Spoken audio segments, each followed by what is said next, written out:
In what way do you believe this vision will benefit Igbo, both spiritually and materially? Thank you for that question.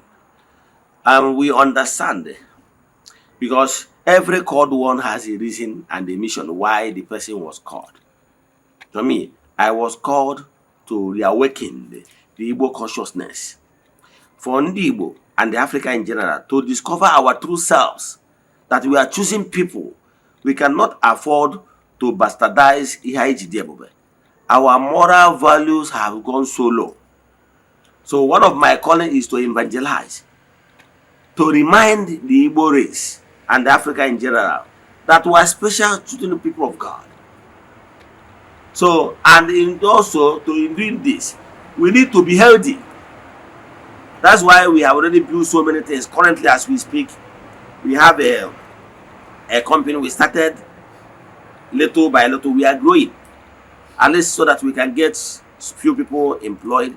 And we are already into poultry farming, and also we have intention to build a research institute where we can be harnessing all the natural gift of leaves, herbs, and natural endowment scattered all over Igbo land, to put them and utilize them as a medicine so that our forefathers, our people will be strong. Because our forefathers, before the advent of this orthodox medicine, maybe 200, 300 years ago, our people have been living. Our forefathers lived by harnessing the benefit of herbs and the vegetables and rest of them, the way of living. So, but our people have abandoned that. So we want to recover it back. Then go into research so that people will know, because I believe that whatever sickness people, any race is suffering, how to deal with that sickness is in their place. So we are trying to call Igbos back, to go back to nature, because it's only by living aright we'll be able to discover what we have lost. Then benefit materially. I understand that a lot of Nigerians are dying carelessly. A lot of people are spending huge amount of money, taking their loved ones to India, all over the world in search of health, because health is wealth. But we believe that by building this research institute, we'll be able to produce so many medicine, of our organic medicine, that will help our people in modern ways. Then again, materially, we are not leaving any stone unturned. Materially, we are building a business consciousness so that our youth will have something doing. We propagate, we lead by example as we speak. I'm one of the first DBS that opened a company, a business where we can get some people employed. Not necessarily the way many people are rushing into building hotel. I'm not into that. Instead, I go into a company that will be add to the economic benefit of the society at large. So what I'm saying that our vision will help to train so many youths, to empower them, help create food, help create medicine, help create knowledge, and at the same time mold the life and the behavior, moral behavior of our people. So by so doing, we'll be able to contribute towards taking our spiritual lifestyle to from point A to point B, and also making end meet by organizing training seminars and workshops to tell people what they should be doing in order to be successful here on earth. Because we discovered that's why so many people use our idol nowadays, because they don't understand how things work. They don't understand that they cannot make it by playing Bet Niger and the rest of them, because some of them are not properly mentored. Thank you. Is this vision something you received as a divine mandate from Chukwokike? Or will some people say it is driven by the material interests? Yes, thank you for that question. Like I told you, before I eventually answered my calling, I was already doing well in Abuja. Anybody that have been in Abuja in the last 10 years that is into computer, laptop, computer peripherals and the rest of them, that is in Abuja, that doesn't know Noble Success Computers, is a joke. That time, because I import my use laptop from US. Yes, from US, and I do import my other computer peripherals from China, like chargers, mouse, USB, and rest of the models, small things from China. So I was really doing very well. Yes, yes, to the glory of God. And when I was in Abuja, I live in my own house, so I was doing very well in that business. But when time comes in 2018, then I got this vision very clearly that it is time. And remember, I told you in my previous interviews that the last 20 years, there's this a Yoruba woman where I took my sister to, because she's a Shia. So after attending to my sister, she looked towards my direction and told me, even you're a called one, that when time comes, everything will be le verbatim to you. I laughed over it because I wasn't interested in going into a spiritual thing as a called one full time, because I was into contract work then. I was into water drilling then, so I laughed over it. But many years down the line, between what the woman prophesied then began to manifest. So when I was in Abuja, the message came again that it's time for me to come down to the east, and there is so many things I need to do to save souls.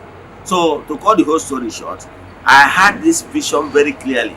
I had the voice and I saw the vision very clearly, where I was told that originally that I'm called to be a priest by birth, that naturally I need to study Igbo spirituality to have large concept what is all about. Then after that, that I will be a spiritual head. I will help a lot of people to discover their true selves.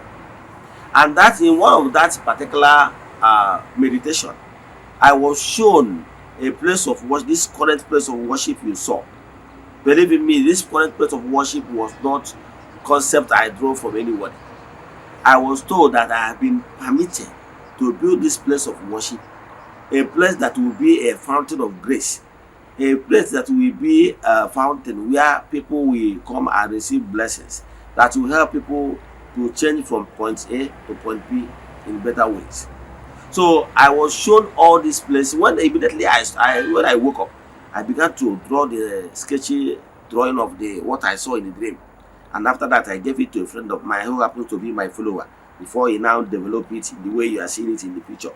And our dream is to, and in that particular vision, every department was captured.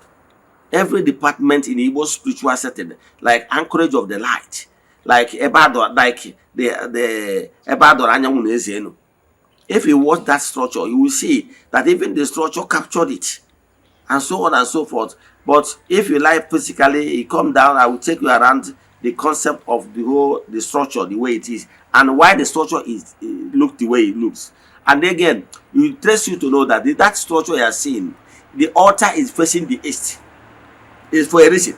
Maybe some of you don't even know.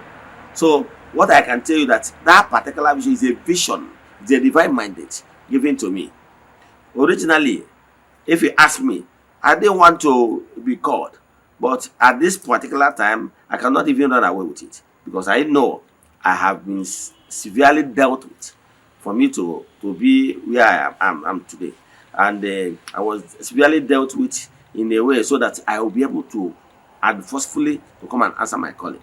So what I can tell you is that what actually driving me to answer my call is purely for the benefit of mankind. Because before I was born, I have already been destined to be a priest.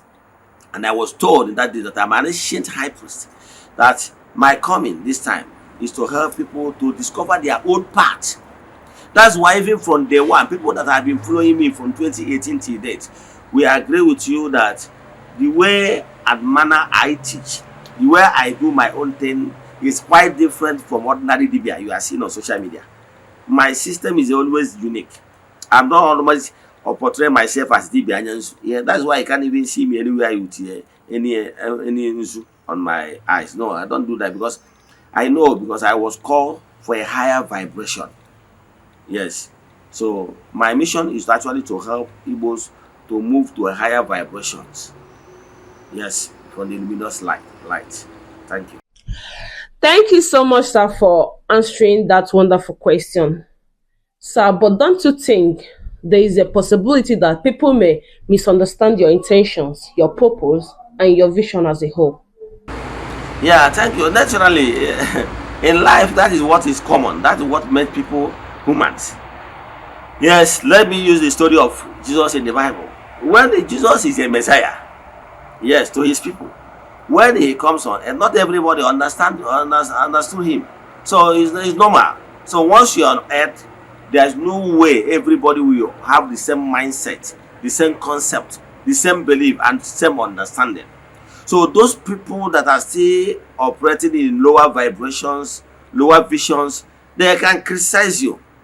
But for me, anybody that knows me, that I can never boast. Criticizing me will never even stop me. Once I set a goal, because I know I have the divine mandate, people that stood by me, the forces that asked me to go, there are multitude, there are many, more than those people that doesn't really matter. Those people that doesn't understand how things work in their shallow mind and opinion. Those things that I look over it, especially on Facebook, where you see unmatured people talking anyhow, what they don't understand. Instead of them to ask questions, they will open their mouth because maybe they have borrowed data and be talking anything. Those I ignore them because you can't please everybody. Even them that is criticizing, if they ask them, people will still criticize them. So what I learned in this world is that there's no way everybody will key into your vision, because they are not the people that will saw the vision with you. So there is definitely they will not understand you, and for the fact they don't understand you, they can misunderstood you or maybe give you a wrong interpretation. But who cares? What is important is that I know whom sent me, and for that reason I stood by him. And my mission is to help people live better life. That is my mission. Thank you.